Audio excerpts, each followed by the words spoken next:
teach your ass and hide the Bible if God watching. Sometimes you gotta pop out and show. Yo, what's going on, everybody? It's Tony X Tony, and don't forget the X. Let's go. Does the big three still exist anymore? Do you guys think that the big three of J. Cole, Kendrick, and Drake is still a thing? Or is that gone now? Because obviously, J. Cole kind of eliminated himself from the beef itself. So we all kind of look at J. Cole a little bit differently. I personally have, I have a mixed opinion about him. It's like I have a little bit of more respect for him for being able to be a man, but I also wish that he would have done something that would have like showcased his art as a rapper. And it didn't necessarily have to be a beef at nobody, but really just put his rapping on showcase and be like, yeah, I don't want to be involved in this beef necessarily. He didn't even have to say that, but like, just come out here and make a really dope rap song, and that would have been really like satisfactory to me. But like, it doesn't really matter what I think at the end of the day.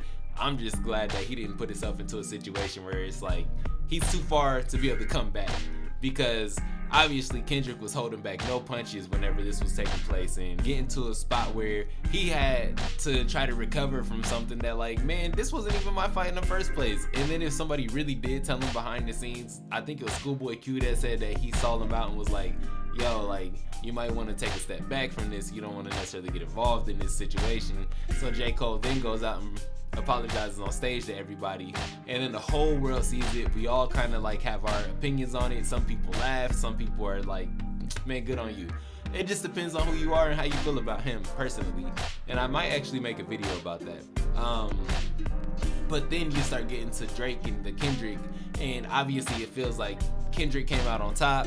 We kind of wonder about Drake, and where does Drake stand now?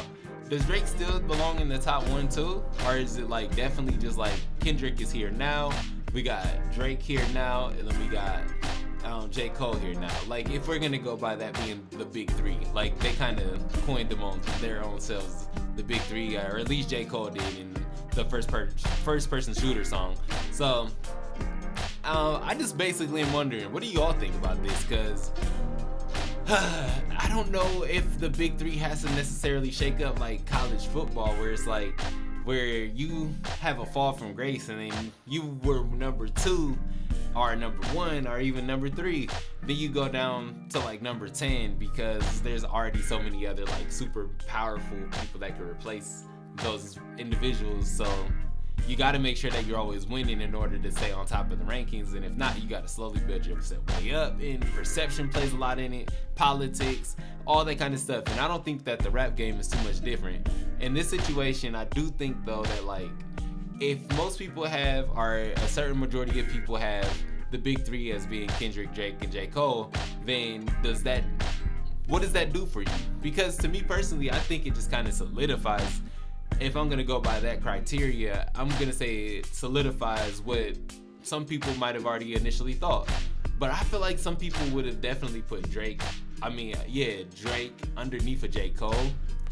I think that Drake as a rapper isn't necessarily viewed in the most like respected light ever since the whole ghostwriting thing.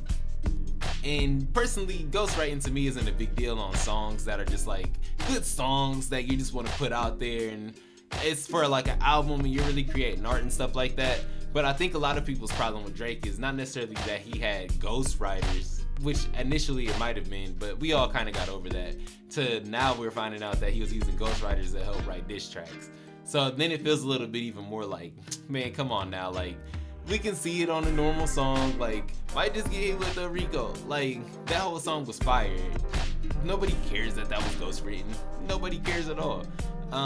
What we care about is, how are you gonna come at somebody and not even have your own words written? And you know, that's what I feel like a lot of people are weirded out about. So then it almost makes it to where it's like, by J. Cole staying out of this whole thing, does his stock rise? But then after he was out of it, he made that song Grippy that a whole bunch of people looked at unfavorably. Now I got people moving Future up into the top 3 now, and I'm just like, if the list was not already including them, I don't know, that's all up to your own personal preference. I think that everybody's list is gonna look a lot different. Some people might not even consider these 3 artists. Some people's top 3 might be like people from the South and artists that I never even heard of, because that's their top 3. It's just an interesting little thought there, you know? But so, long story short, how y'all feeling about this? Where you guys got the top 3 at? If I'm going by these 3 being the top 3 and nothing changed, nobody else crept into there somehow, which I highly doubt is most people's opinion, because I don't really even think it's mine personally. I think it's just rough to say this, but rap music is so much like college football or sports in general, where it's like, if you're not on top, man, people don't look at you the same. And it's crazy. Just look at Lil Baby. I know Lil Baby had a lot of different things going on where he's like giving hugs to people and, you know, just kind of like having these weird social moments and stuff. Which, you know, like, you just can't be doing that kind of stuff whenever you had this whole persona of like, I'm a gangster or a thug or somebody that's out here really putting in work type stuff. Then you just kind of look total opposite whenever you're out here giving people hugs. And me, I'm the type of person that hugs people anyways. I'm not gonna be in between 2 people giving no hug sandwiches or nothing like that. Like, I don't know what that was about, but you know, I give hugs. I'm a big hugger. I'm 6'2". People like to be embraced by my arms. It's no problem to me. It's just and no Diddy by that, by the way. I'm just saying, like, people just like to get a nice little hug. It's like a nice little comfort thing. It just is what it is. Anyway, y'all are stupid. What y'all think about this conversation in the comments below? Tell me. I can't wait to hear what y'all think, because y'all always got good insight. Peace. Have a good night.